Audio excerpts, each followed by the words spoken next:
Again, my name is Dr. Tapper, and I'm no stranger to you as this is my third time here addressing the regulations and mask mandates. Imagine a virus so deadly and severe that you have to have a test done to find out whether or not you've had it. You guys are basing these numbers on positive cases and not hospitalizations or deaths. That's what you should be basing those off of. The numbers are hyperinflated by false positives and the never-ending doom and gloom from the mainstream media. I was taught that fear is the fire that fuels the furnace of disease. And when will this fear-mongering stop? It is terrifying to me to think how easily this mask mandate could turn into a vaccine one. You see, I follow the vaccine narrative very closely, and I have been for the last decade.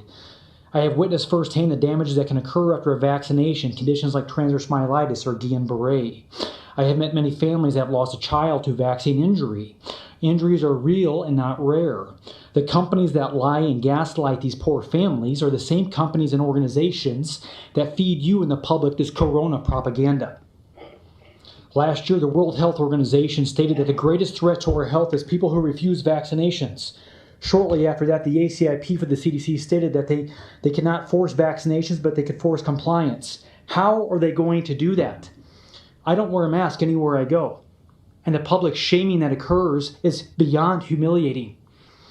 I have been refused business, and on some occasions I couldn't enter the store. If the mask mandate turns into a vaccine mandate, you will not be allowed to go back to work, earn a paycheck, renew your driver's license, or function in everyday society without proof of the vaccination. We had draconian bills sweeping the nation last year coming after our medical freedoms. And then the coronavirus came. The Trojan horse to implement this tyrannical agenda. I believe this to be spiritual and psychological warfare in the people. The rate of suicide is the highest it ever has been in human history. More people have died this year of suicide than from corona.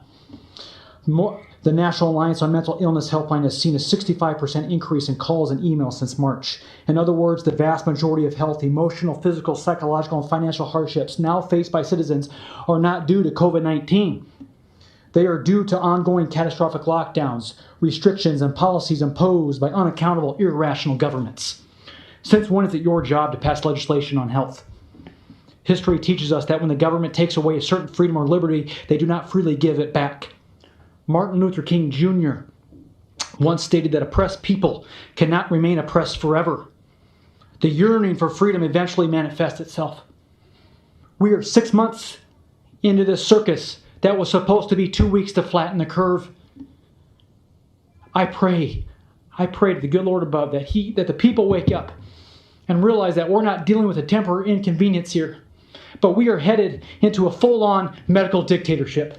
Thank you.